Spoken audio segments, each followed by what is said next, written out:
We're gonna get started really soon. Hey guys, couple of house rules. When the speakers are speaking, please try not to heckle too much. Keep cheering to a minimum. Not at all. Yeah, not at all, please. If you need to leave the room, please do so in between speeches and make sure that you do so as quietly as you possibly can. I'm going to introduce the judging panel for today. My name is Kana, I'm the chair. Alongside me are Amelia from UT Mara, Nithya from UT Mara, Dharam, Vignesh, Kiran, and Sparshit. Okay, yeah, gotcha.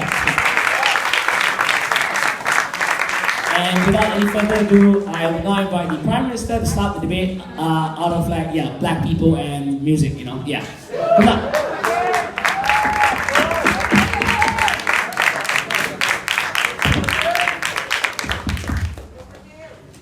Can I start? Yeah.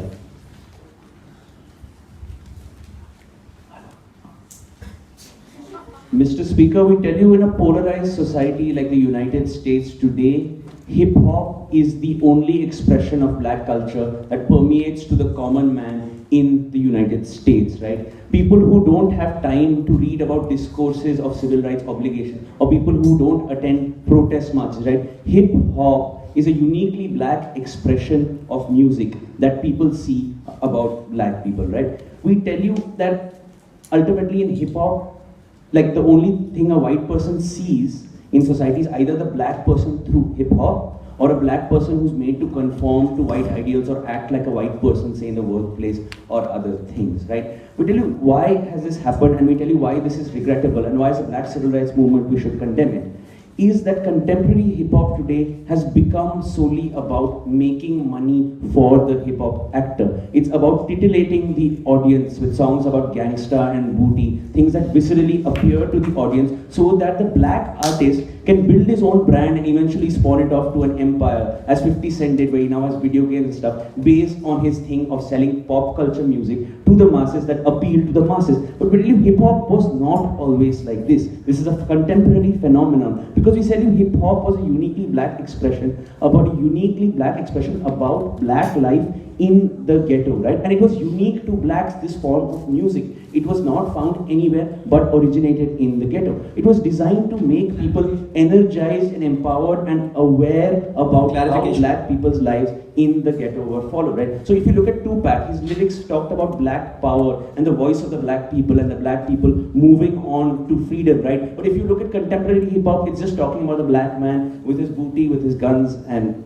how he lives a gangster life, right? We think that is regrettable, and that is why we condemn contemporary hip-hop, right? Because as a civil rights movement, and I'll take you after this, right?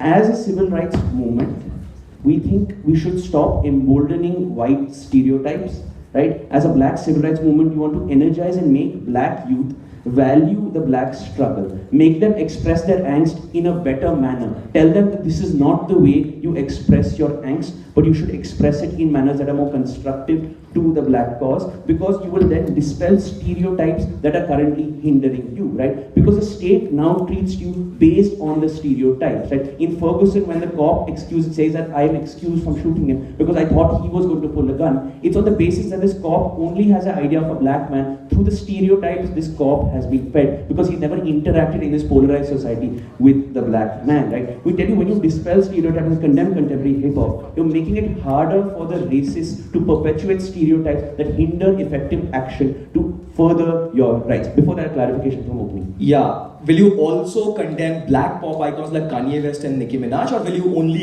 condemn Taylor Swift and Miley Cyrus? See, the problem with contemporary hip-hop is even with black artists who right now have to have progressive lyrics in their songs, because they're forced to compete in a market, they're also forced to have a certain section of songs that follow this stereotype of gangster and titties, right? We tell you that ultimately even these people, because of the fact that they're so successful bands, that successful hip-hop artists that are playing on contemporary hip-hop stereotypes, we tell you even these progressive artists then have to conform to it. And we're condemning contemporary hip-hop, right? We're condemning the content of contemporary hip-hop. So if Nicki Minaj is making lyrics about gangsta and booty, we will condemn that. But if he's making progressive lyrics like black power, we will celebrate that, right? We're condemning the state of black hip-hop right now. No, I'll take you in a bit, right? We tell you that ultimately, why this is bad for the black civil rights movement is, because if we let contemporary hip hop run away with the narrative and we are silent about it, you're creating bad role models for black youth. Because people in the ghetto do look up to these icons. They do look up to Jay-Z, they do look up to 50 Cent, and they aspire to be like these people, right? And we tell you already, if these people are stereotyping them, stereotyping blacks as being all about the gangster and the money, we say black youth will follow this in the absence of any counter narrative saying that this is bad, in the absence of anything saying that this is not the way we follow things. So we say, as a black movement, if we are silent about this, we're letting these contemporary hip hop artists run away with the narrative, creating bad role models for the black youth, right? Why do we do this? Because we only have this tool. We are not the state. We can't clamp down or stop contemporary hip hop from happening. And we think it will be counterproductive if we physically force our black youth to listen to something else. Instead, we say, when we condemn it, as black activists who have gone into the ghetto and are helping black school children, who are organizing Black Lives Matter protests, right? We tell you, we have the locus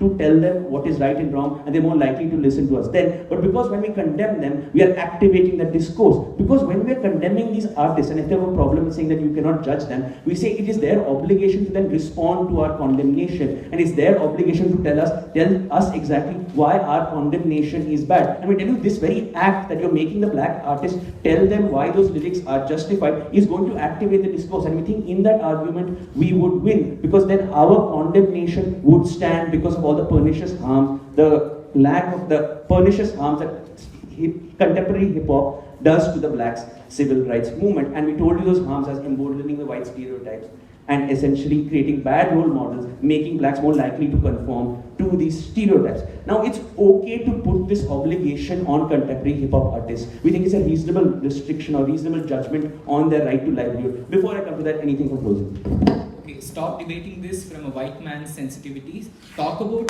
what is bad about representing black people as gangsters. What is bad? Because black people are not all gangsters. Because you don't want, when white people are saying we will shoot you because they were going to pull a gun on me and that's why you have rampant police killings, we don't want white people to think that you're only gangsters. We want a counter discourse saying this is not what contemporary hip hop or black culture is about. That's why we condemn it. That's why it's wrong to only portray them as gangsters, right? Because now we say that this speech distorts our own image and distorts the fact that we are all trying for a long-term goal of dispelling these stereotypes. We can call you to stop it. But you can still do your hip-hop, right? Jay-Z can still have these misogynistic, can still have these like crass lyrics, right? We just tell you that when you do this, you will have our stigma attached. You will have the black civil rights movement coming down on you for it. So continue to have your contemporary hip-hop lyrics. Just acknowledge that the public will now know that we as the black civil rights movement are condemning this, because not all blacks are like this. This does not represent black life. We propose an alternative to what represents black life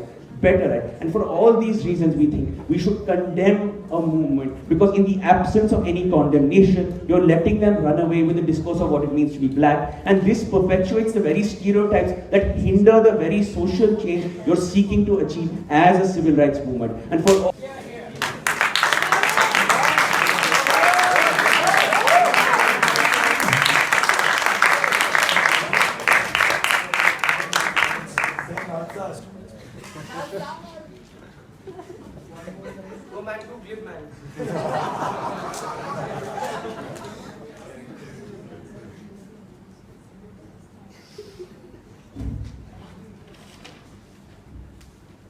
Mr. Speaker, we don't think black people will stop supporting civil rights movements who are trying to fight for them not getting shot, for them getting adequate welfare, for them getting like adequate state representation. Because we don't like Kanye, okay? Like I don't think like that's enough of a reason to stop supporting the main groups arguing for you in civil society. So that's a bit of a stretch of a harm coming out from them. Let's deal with them, and I'm going to come to my extensions about what exactly the real problem with this is.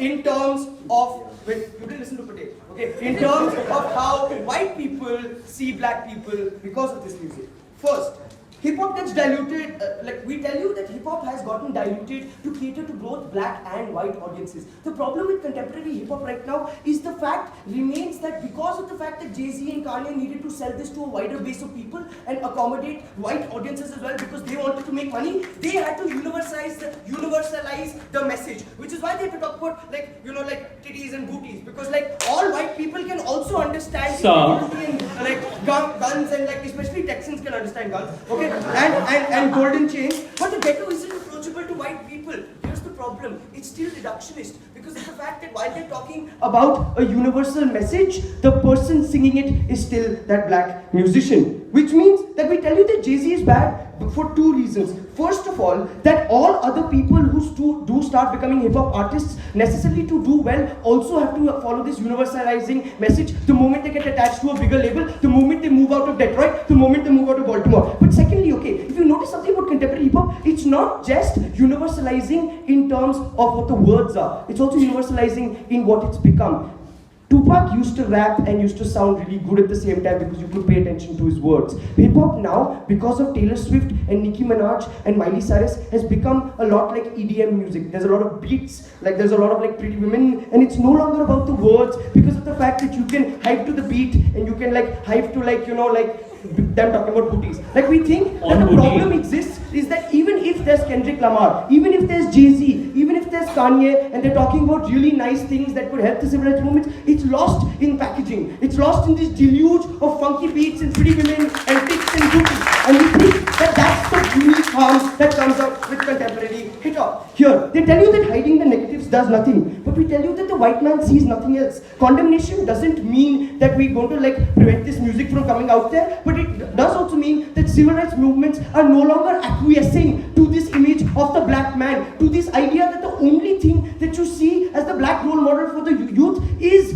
like Lil Wayne coming out like with really low pants and underwear and gold chains and talking about how his guns are awesome. We think that acquiescence and the fact that we break that and the fact that the civil rights movement talks about the fact that black men are not all like this, that they want jobs and they don't want to be shot at and they don't want to shoot you. That particular voice needs to come out, and they can only do that by condemning this music for what it is, a reductionist piece of crap, and it's not even that nice. We tell you there are lots of people like him, but he's also just a role model and a celebrity, right? We condemn his music, not him. We tell him, okay, we don't like what you're doing right now, and we don't like the fact that you based your success on reducing black music, but if you're doing other good things for black people, cool, that's really nice. But more importantly, we are more important than Kanye and Jay-Z for black people. Like, I get it, okay, like he's a great role model for those few rappers that think that they can become as big, but for the rest of the black community, especially those that don't have musical talent to depend upon, the civil rights movement is the more important stakeholder. They say that public media sees this music as great, but they see this music as great because white media can understand this music because like they can understand booty and beats. But for example, and also by the way, Taylor and Miley are pop, they're not hip hop. Secondly, we tell you that it's being co-opted by Michael Moore, and that's the pernicious harm, right? That this music no longer is exclusively black. That the fact remains that like the reason why they think Taylor Swift and Miley Cyrus is also hip hop indicates that hip hop no longer remains an expression of black voice. That Michael Moore can come out there and pretend to be a black guy, and that we tell you is just transracialism being hidden behind nice funky beats. More importantly, they tell you that the intention was great and this music was actually supposed to be empowering. We doubt there's a lot of nuance and empowering in talking about booty, so we don't think that's also a reasonable argumentation to be making. Now, let's come to where like the exact problem lies, right? Before that. No, one second, I'll take it like just a second, okay. We tell you that the problem remains is that white people never see anything else but this simplistic music, and the good stuff gets drowned out because of marketing and packaging. It reconfirms the image in the white man's mind who's racist. It reconfirms the idea that the moment at which they go back to their homes and try to see what music and what culture is for black people, so maybe they can appreciate with them, they only see violence,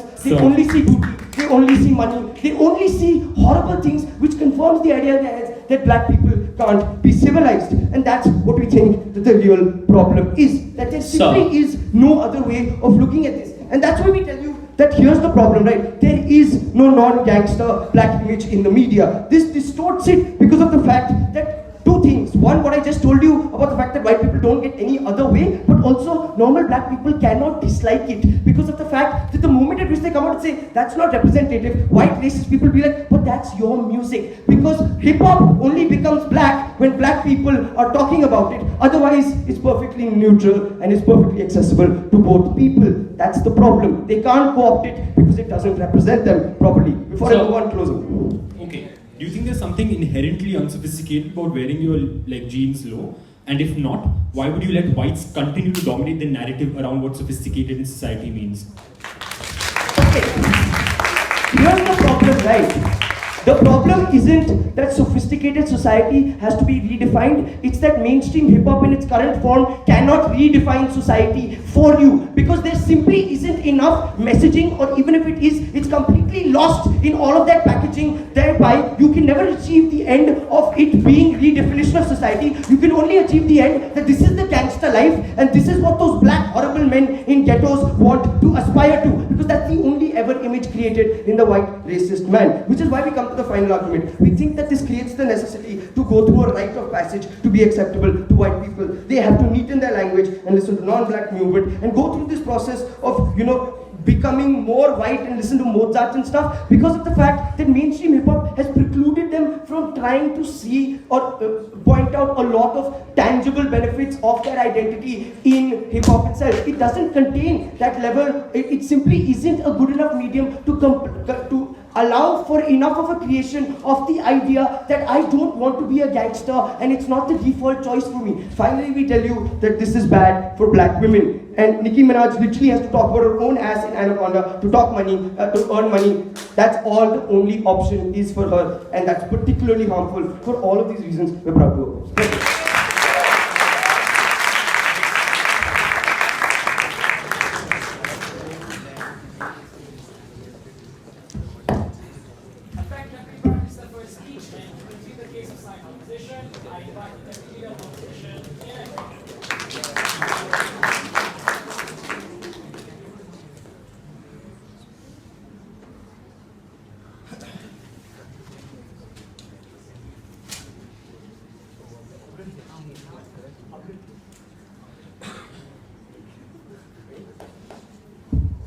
Hello?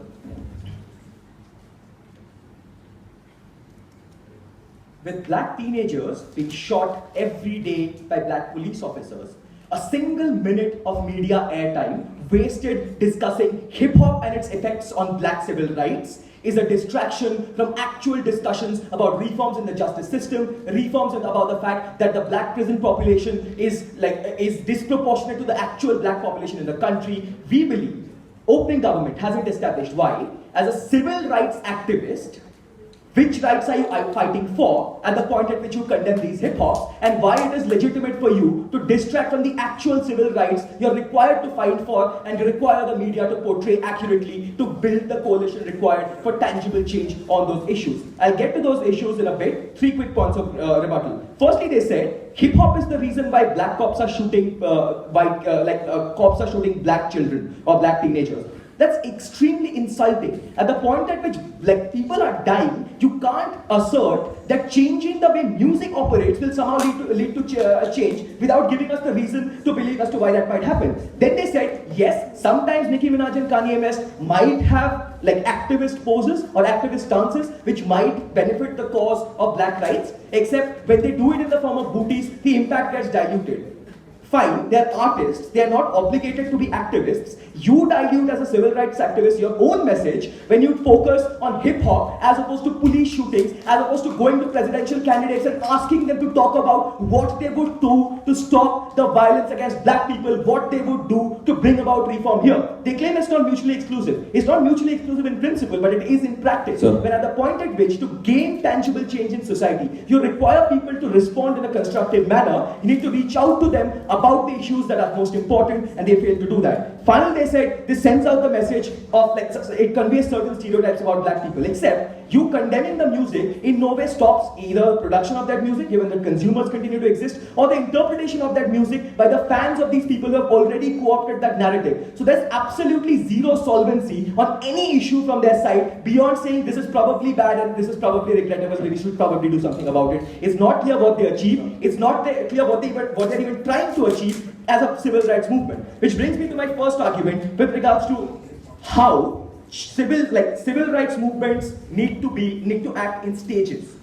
So, when women did not have voting rights, it would have made very little sense to talk about sex positivism. You require to build consensus on the most important issues first, ensure that you gain those kinds of rights, and only then start taking the discourse further about lesser issues such as sex positivism. In the same way, say, the fact that blacks initially fought against slavery, then fought for voting rights, and are currently fighting against injustices in the justice system, those are the issues they need to focus on. Hip-hop probably will be something they need to talk about 50 years down the line, but not when they actually need tangible change about these issues. So how does that tangible change come about? Through coalition building, ladies and gentlemen. You don't gain tangible change. On that point, sir. Yes. So if you concede that 50 years down the line this can become an issue, prove to me why this cannot be an issue right now.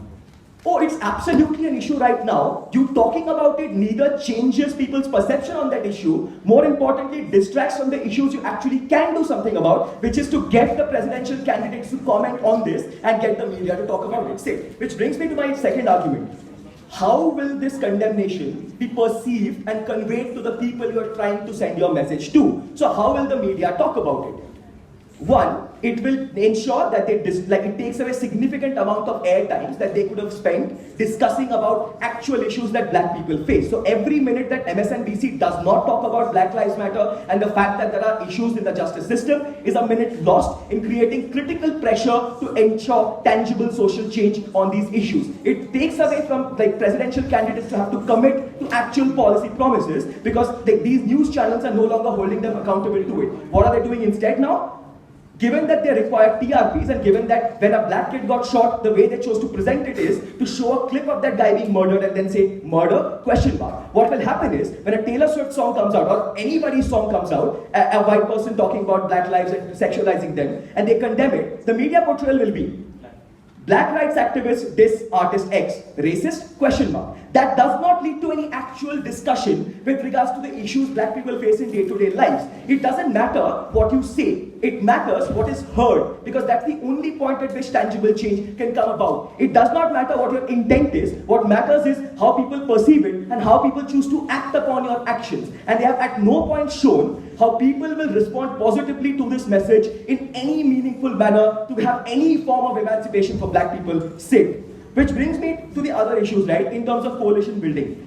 How do you hope to gain the political pressure required to get black youth to rally behind your causes, to turn up to your protest rallies, to pressurize presidential candidates, when you are taking, you're essentially condemning their icons, people they look up to in a world where there are already very, very few mainstream black icons. Kanye West's fans and Nicki Minaj's fans are people you need to reach out to. Those are people you need to take your rally seriously when you try to talk about actual issues. These are people you start alienating at the point at which you condemn their stars for issues they don't consider important enough, because if they did, they wouldn't be their icons in the first place, something they considered initially. Yes? If the hip-hop led to the stereotype or contributed to the white police officer believing Michael Brown to be a gangster and then shooting him, isn't this worth that minute to talk about this stereotype and where it came from? The keyword there is if. They haven't demonstrated that that this is the reason why black cops are shooting. It's too much of a stretch to believe that a black police, a white police officer shoots a black guy because he saw some song and believe that all black people are gangsters. That's simply not how it works. They shoot because they A, can get away with it, B, they actually hate them and are otherized. We don't see how hip-hop music is the only thing that does it, or is the causal mechanism that leads to such forms of attitudes to begin with. Finally, in terms of the sad reality of coalition building, right? You quite simply, as a civil rights activist, in an environment where people have limited sympathy for your causes, in an environment where media bodies, for the sake of balance, bring about panels where at least 2 out of 5 members will be saying this isn't a big enough issue, spend time on issues that most people will consider to be irrelevant and trivial. You need to maintain the discourse focused on the more important issues to generate a critical, sustained political pressure for actual tangible change. That is your obligation as a civil rights activist movement, to actually fight for rights that can be attained and not fight stereotypes, which you will do very little to change to begin with. For all of these reasons, we beg to oppose.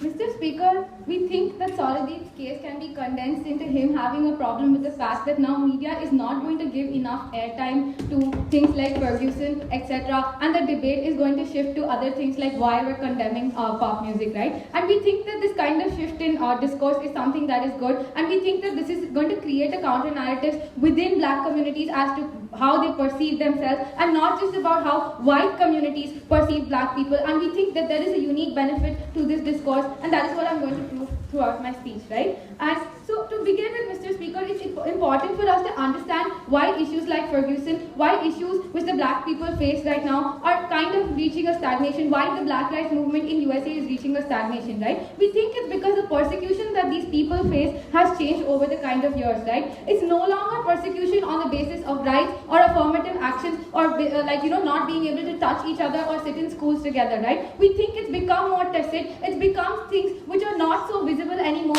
and we think that the approach that the Black Lives Movement should be taking is also something very different, right? We think that right now, the reason why things like Ferguson, the reason why juries actively choose to, acquit people who commit crimes against black people is because society has not yet come to believe that black people are deserving of these rights. And we think that this is where the need of the hour is the Black Lives Movement engages with society and tries to reshape societal narratives, right? And that's why we think that they miss out on today's debate, because they refuse to understand what kind of discrimination happens. We think that the discrimination they face is in terms of the discrimination which they face in school, how their peers treat them, how people persecute against them very often in supermarkets and everywhere where they go. And we think that the persecutions that they face are on more tacit terms, and we think that's what we need to deal with. Like the opening opposition told you that you need to deal with society's perception of how they view black people, but we think that we also need to deal with how black people perceive themselves, right? We think the first place when the feminist movement started out bringing rights for women, the first thing that they had to deal with is to convince women to believe in the fact that they're not only meant to sit at home. And we think that is the problem which we want to deal with out here. We think that black people themselves conform to this identity. They identify with them being gangsters, and they identify with this norm which white people have set up for them. And we think that it's important for the Black Rights Movement to deal with this problem, just like the feminist movement had to convince women that they are not meant to sit at home, they are not baby machines. And we think that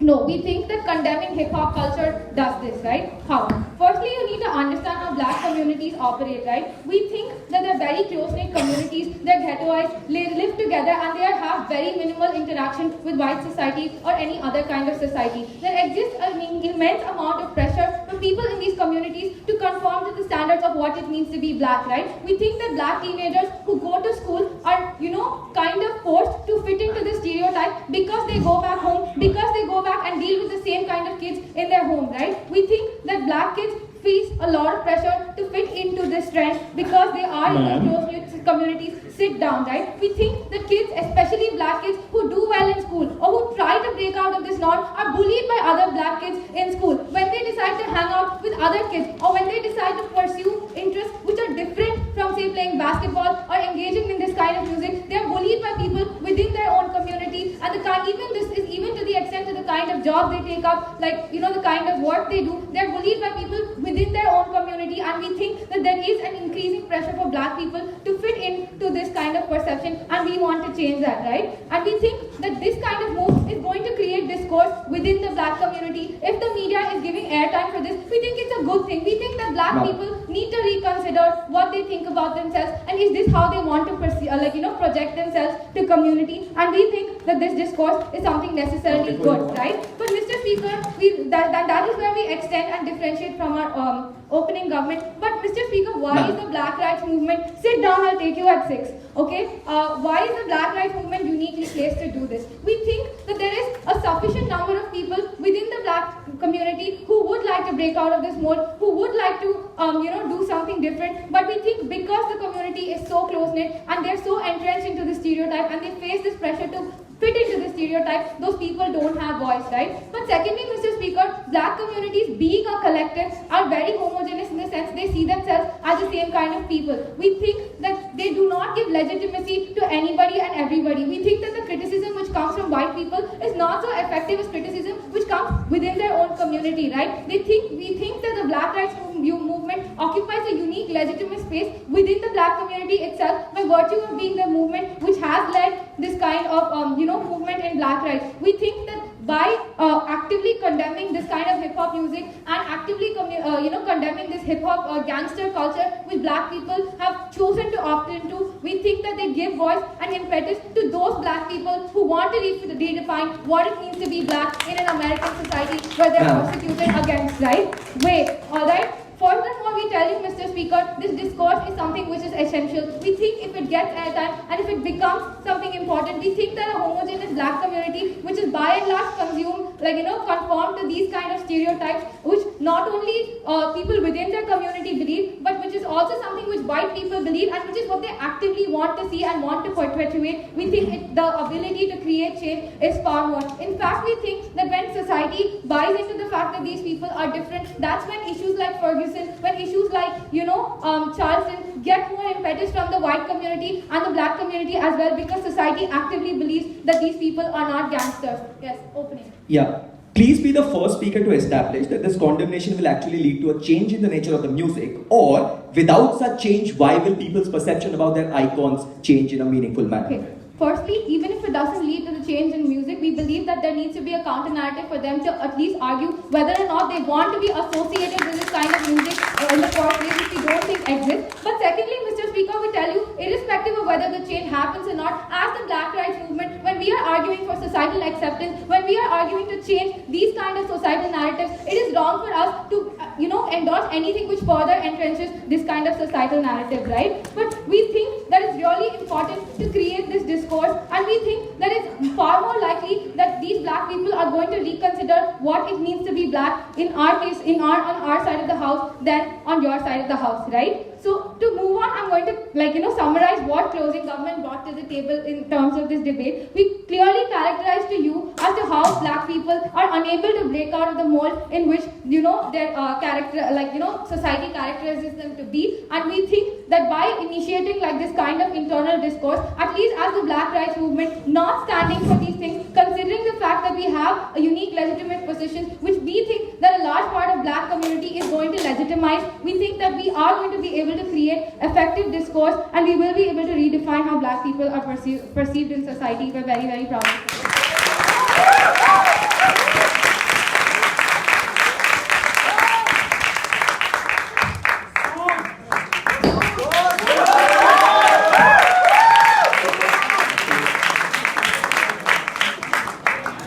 Keeping time. Before I invite the member of opposition, I might want to remind the members of the audience to keep noise to a minimum. You are detracting away from your own speakers getting heard, which is not a very wise thing. So I now invite the member of opposition to start his case. Here.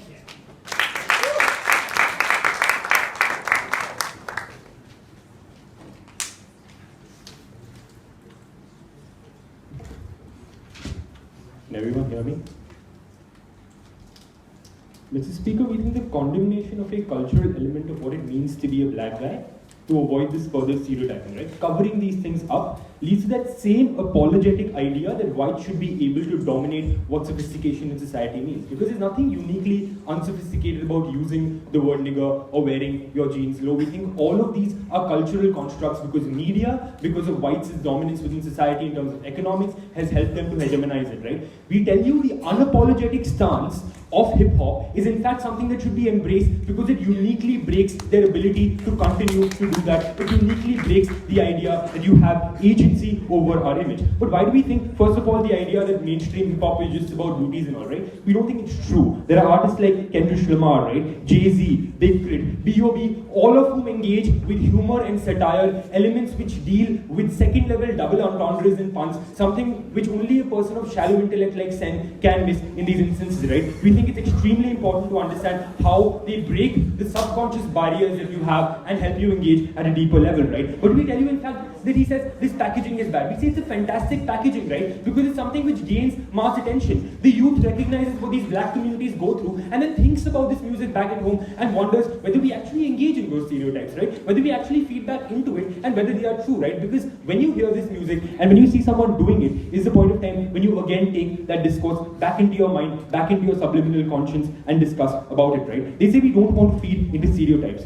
The idea is different, right? Stereotypes happen because white people have a vested interest in stereotyping, not because it's closing want to argue that black people are homogenous. They are not, right? We think it's bad. We say that they have different identities. But the problem is when you continue to live in this cultural construct where media is dominated by white people, you never break out of those shackles, and we think reality needs to be embraced. What do we think these unique problems with the media are, right? First of all, we tell you that the idea of what it means to be unsophisticated is dominated by people who are the wasps in society, the white Anglo-Saxon Protestants, right? But more importantly, who are the people who help us? Barack Obama. We all know why he's useless at doing this, because like he's half white by virtue of his grandmom and his family being white, right? But there are Harvard-going activists whom people on the ground cannot engage with simply because they continue to tell you that the only way you get accepted as a minority is if you act white, if you buy into their constructs and not use words like nigger, because there can be nothing unique about their identity. But more importantly, they even ask you to buy into things like accents which white people have, right? The rejection of things like accents, the smaller elements of our cultural dynamic in terms of the way we dress, in terms of the hairstyles we have, all of these things which hip-hop portrays, something which they want to reject because they want to put on a suit and a lapel and want to still buy into that apologetic stance, because everyone wants to shove the issue under the carpet. What is media like, right? Like, either you have to be a white guy to come into media, which is why we have shows like Friends, which are like popularly dubbed the whiteys, or we have to be like a white guy, like a black guy who pretends to be a white guy, basically Morgan Freeman. That's the only way you make it to the top, right? The difference is this. It's either a black cop who somehow rejects the system and says, being black is bad, guess what bro, I got an education and I made my name in society. They never talk about the structural barriers which exist and how buying into that construct is still bad, because you want to please that white mainstream media, right? You want to please the same people who are your victimizers. What's the alternative? Like, protests are too confrontational. Somehow you want to you want to act white in these instances because that's the only way you can do it. We tell you have no independent capital because people don't believe you actually represent them, right? Because people think you are apologetic, because people think you're from that same Harvard-going class which wants to buy into white constructs quickly. This is black men singing about the violent gangster life to white people in a positive manner. Why can't the civil rights movements condemn this in order to stop looking like they agree with this being the sole narrative about black people?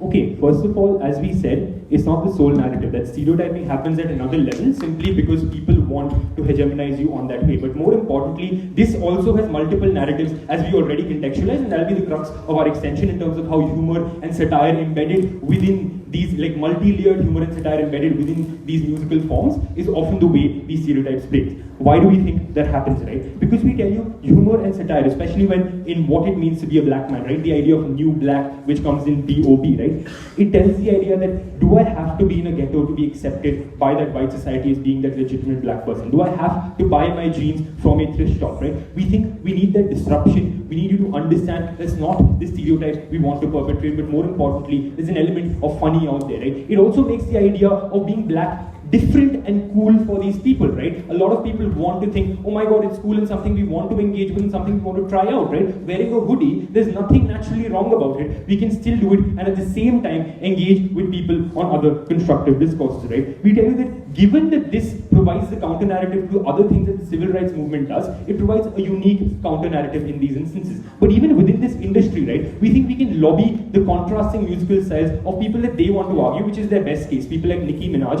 and other people like B.O.B. and Jay-Z, and like show people how there is a subtle differentiation and use that and shape the discourse around it to show how different narratives around black people can come from within that particular industry. We think that's good in these instances, right? But more importantly, we tell you the music industry has a unique ability by making it seem cool, right? By making all strands of people, by virtue of Patel's own characterization, who are often stupid and who don't want to deal with these issues, go back and subliminally think about it. Because stereotypes won't break overnight because you condemn it, right? As opening argued already. It won't break down overnight because you continue to act white, because they still see themselves as the more legitimate class, because it's far too embedded in the way you have to act. It's far too embedded in the way you have to behave in this cultured society. We tell you the music industry has the unique ability to break that sense of sophistication down. First of all, because we think they miss the context of this debate on Gov. We think a lot of it is about embedded satire and humor, which subliminally acts on people, right? Second of all, because we tell you it has a unique ability to break down the... Wait, it's 6 or 7? Oh, it's 6. Great, I have some more time to bash opening, right? Let's understand the ideas out here. They come up and say somehow there's this unique incentive to make role models and all. We don't think it's true, right? We think both parallels existing still means it's legitimate for you to opt in to either one. We think that's far better, and having agency over being a person who wants to value their sexuality or value the idea that they want to have fun in life, even they want to engage with drugs, is far better than the idea of being forced to conform or act white in societies where you're told what you want to be, right? Or what you have to be able to be successful, right? We think that's the counter we want in society. Because understand this, white people, by virtue of their dominance, by virtue of their ability to culturally construct what it means to be legitimate, what it means to be sophisticated, can continue to access a wide array of options. We think the counter discourse within this music, the counter ideals which are perpetrated, means blacks have the same freedom to be whatever they want, and we think that level of freedom is important. We think the idea that you engage with it on a humorous plane, the idea that a lot of people engage with it and think being black is cool in some ways, right? It's not something that's bad. Wearing a hoodie is something we want to try out on our own terms, but the idea that it breaks down stereotypes far better is a reason for embracing it. We're very happy to oppose.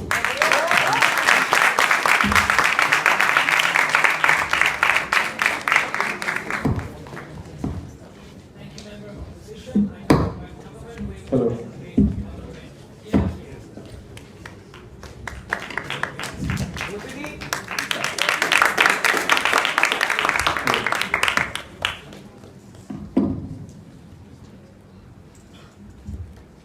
Mr. Speaker, opening government argued to you why white perception matters, right? We tell you white perception at a softer level will change if black perception changes, right? Which means if you as a community start viewing yourself differently, it's when you are able to sell that idea to the others who are generally sort of persecuting you or probably not giving you rights at a softer level, which is why we believe it's more important, and which is why we as CG have brought out the more important aspect of this debate, which is changing the black narrative within the black community.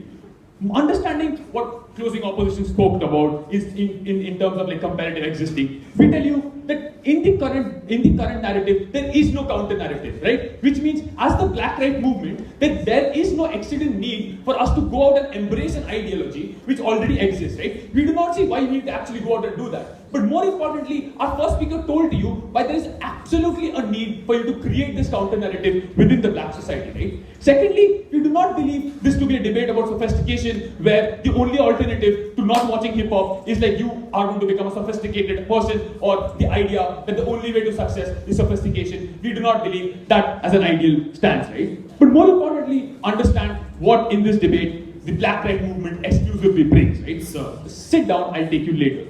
Understand what the black right movement brings here. Understand this, that they are the most legitimate organization here if at the point where we concede that some kind of narrative or counter narrative needs to be to be created, that they are the most legitimate organization to do so.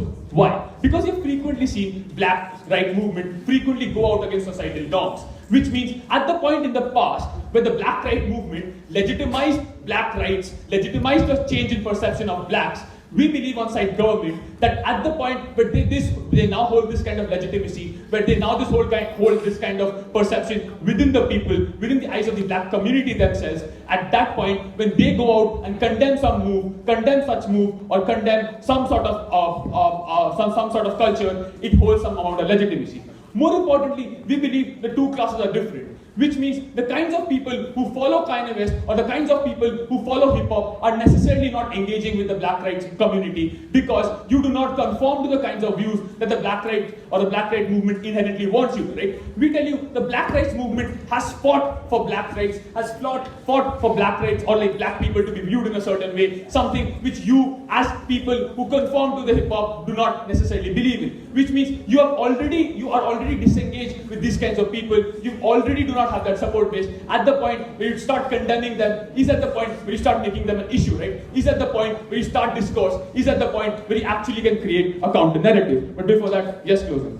Under your paradigm where you ask black people to change, they still change thinking being white is cool. Why can't you tell them being black itself is cool, something that a lot of white people are buying in when they engage with this music, because that's when you break the shackles. Being black is cool is a different idea, and being gangster and having to like hump women and like do all of those things is a different idea. We on the side government are telling you, why can't you sell being black is cool, but being a specific kind of black is bad, right? We're telling you that counter narrative needs to exist, specifically when we're talking about black communities which are very, very interlinked, right? Which means black communities are very, very homogeneous in terms of how they behave, right? Which means any kind of dominant narrative necessarily becomes the only narrative which sort of exists. At that point, we believe for singular individuals to break out of that narrative becomes very, very difficult. Because as my first speaker characterized to you, things like when you go to school, a lot of black kids are seen to like drop out of school or not perform, willingly not perform because they believe that their friends will not become their friends, because they believe that the culture is that you do not perform, because they see these hip-hop songs, they see this music, they see that there's a certain way to be black, there's only a certain kind of black that you can be, there's only a certain kind of black that society wants you to be, and that is the legitimacy that you will get from society if you don't be that black, right? At the point where this is the problem, we believe, firstly, there is no need for the black rights movement to go out and further embrace this ideology, and secondly, at the point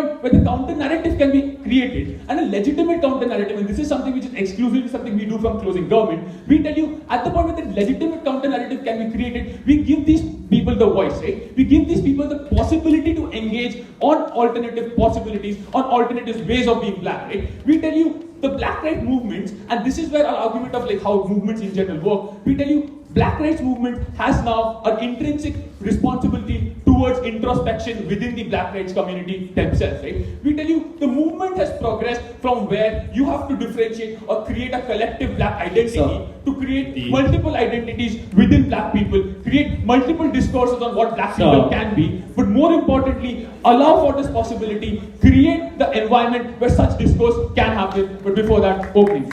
Is it strategic for civil rights activists to distract from media discussion about institutional racism by dissing on black icons? Please sit down. I get it that you want to make your matter relevant, except I don't see why it is relevant. Understand this. I'm very sorry for saying that. But like, understand this, Mr. Speaker.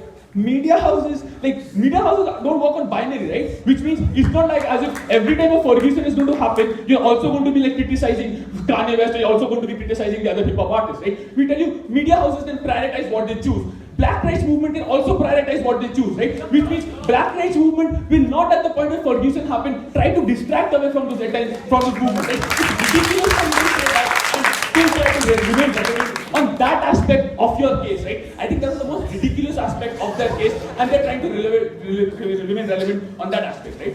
But more importantly, understand this, right? Understand that there needs to be some amount of introspection, there needs to be some amount of airtime. Okay, like extending their argument, right? Why airtime itself works, right? We tell you, by virtue of you condemning them, we tell you by virtue of you condemning pop icons who hold so much sway, who actually have media attention, it's at that point when you create this kind of discourse, you actually generate this kind of ideology, or even at that point when you actually get or garner support for this, right? We tell you, the black rights movement inherently have gone against societal norms, and except currently those societal norms are the blacks themselves, right? We tell you the societal norms that the black rights also have to face right now are not just generally white persecution, but more importantly how blacks perceive themselves and what black identity is for themselves. To fight that kind of So to fight that kind of entrenchment, it is very, very important for you to get as much attention on such issues, right? We tell you to get attention to such issues, to draw attention to such issues, and to engage with the public, which is inherently disengaged from you, right? We tell you the kind of people who follow these pop artists are inherently disengaged.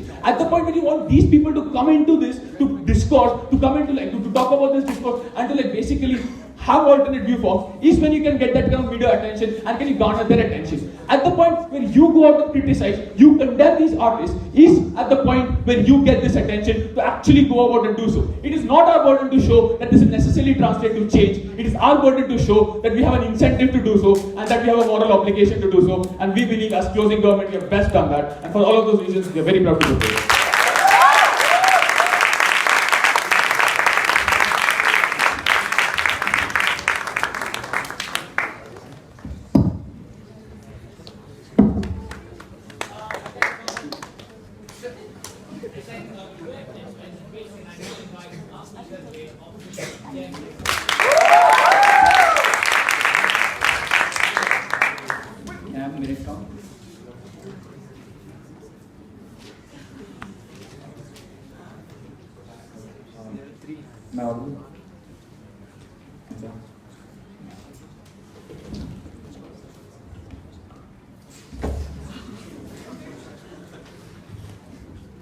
Mr. Speaker, I have 99 problems, but beating this gov side isn't one of them. Because they still live in a world that they characterize based on how the American society used to exist in the 1970s when the only black people you had exposure to were the gangsters, and we think that's exactly where they fall short because we think there are enough black examples for you to have counter perspectives on. That brings down Closing's argument because that is predicated on the idea that the kind of black people that you see in society is so streamlined that there is absolutely no alternative but for hip-hop music. We think that's retarded to buy in 2015. 30 years ago, you would have won this debate, but in this debate, you failed to do that. But more importantly, the reason why Closing isn't as awesome as like the audience think it is because the differentiation from opening is actually minuscule, right? The reason is because of this. The opening's idea was largely that we need to have some element of like disproving the fact that all black people are gangsters, which would break down the stereotype. And then Closing co-opted that into saying that if you break the stereotype, then black people themselves can like also break out of the stereotype, which we don't think is a good extension of material, which is why we think that dealing with that would deal with the whole case, right? What is the proof of that predicated on? Firstly, that the visibility of black people is limited both under current scenarios and two in hip-hop music, right? I've already shown you why it's absurd to believe that the visibility of black people in real-life scenarios is limited to gangsters, and we think that's highly racist of them to actually say that in a grand final, right? But secondarily, why is the visibility of black people in such a manner not limited in music? If they had listened to the top 20 US singles, two songs, New Black by B.O.B. and Mount Olympus by Big Crit, that talk about very relevant issues as to what it means to be a black man in the 21st century, was on charts for 5 freaking months, which means that it is a lie for them to tell that the hip-hop community is homogenized and hegemonized by people who shake their booty. If that's their taste, then we can't help that, but that's a lie and a mischaracterization for them to tell you in this debate that that's the only kind of music that exists, because if a song can stay on the US top 20 charts for 5 minutes and have a lot of following, we think it is still visible, right? But more importantly, why do you think that that message permeates? Because they seem to have a problem with that, right? Even if the message is there, it never really permeates with the people. We think it does. Because of catchwords that they would have heard, like, man, this is deep. The reason why black artists who are particularly popular even when they talk about day-to-day problems is because they are a stark contrast to that Nicki Minaj, right? Because they stand out from the crowd and refuse to do the all about the bass and dance around to funky music is the reason why they're uniquely visible, and why a lot of white people in fact emulate that kind of idea by saying that those black men aren't really like gangsters like my white Christian grandmother told me, but they're actually legitimate members of society who have real struggles and they like to live my life, my rules, etc.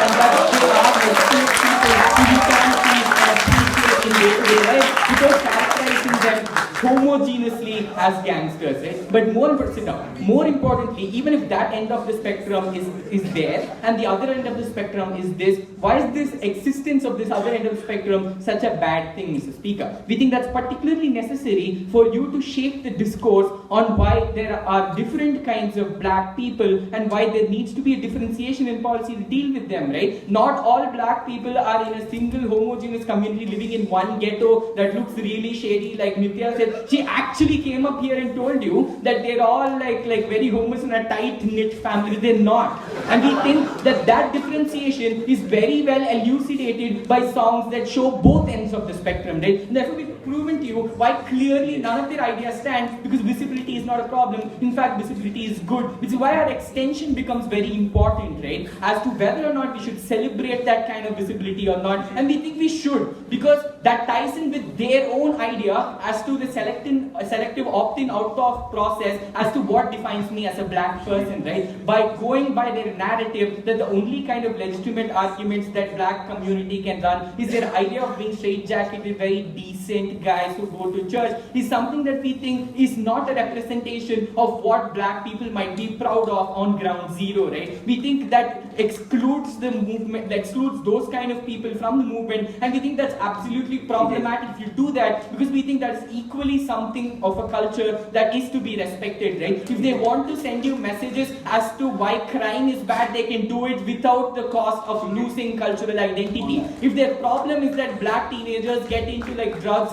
and crime and like gangster violence, then there are ways to do that by policy, by other kinds of discourse that we anyway shape as activists, without the loss of this particular unique cultural identity that's unique to only this community, which is seeking a place for itself in life and in the world, Mr. Speaker. Before I continue to conclusively prove why they're shit, I'll take opening. A black civil rights movement that promotes good satire yet remains silent on stereotype art, or a black civil rights movement that promotes good satire and condemns stereotypes, which is more consistent and more effective as a civil rights movement? Because we don't agree with the value judgment on what is good satire is exactly the problem, and please wake up to that. Because, Mr. Speaker, let's understand, by their metrics, we lose out on a large amount of cultural identity, and why is that important is something that they never really bother to deal with, right? Because we think that these are a persecuted community who are trying to find a place in the world, right? They're trying to find an identity for themselves in the relevance of all of this that is happening. When Saharsh told you that finally there is a reason for you to think that being black is something that is to be proud of, we think there's something in fact that we should celebrate, right? If they're worried about the fact that there's going to be a lack of opt-in for people who want to be decent and don't want to associate with the gangster culture, that's perfectly fine, even if you don't condemn this, right? People who are black and want to lead decent lives can still do so without like having to like lose out on this kind of an opt-out, which is extremely important, Mr. Speaker. Which is why we think that the end of our argument would be to analyze, and deciding this debate should be about whether or not any of these sides provide you an actual out for black people who want to find their own identity. Whether they want to shape the way that they live in society, and which side actually uniquely ensures that, Mr. Speaker. Because they failed to live from anywhere except the 1970s, and because their problems are non-unique to this issue in the sense that like they continue to like mischaracterize what hip-hop artists and like visibility of black people is, and they think we think there's a problem-solution mismatch on that side as to whether or not we can solve gun violence and other kinds of problems, Mr. Speaker. We think because our opening didn't deal with the subliminal messaging and like, okay, fine, like I'm sorry, but airtime wasn't really an issue in this debate. We think the bigger issue is whether or not that teenager growing up in America, where there is persecution on every level, can identify one end of that spectrum and freely well choose it and be proud of it, Mr. Speaker. Because we on side government, side option effectively ensure that we think we win this debate.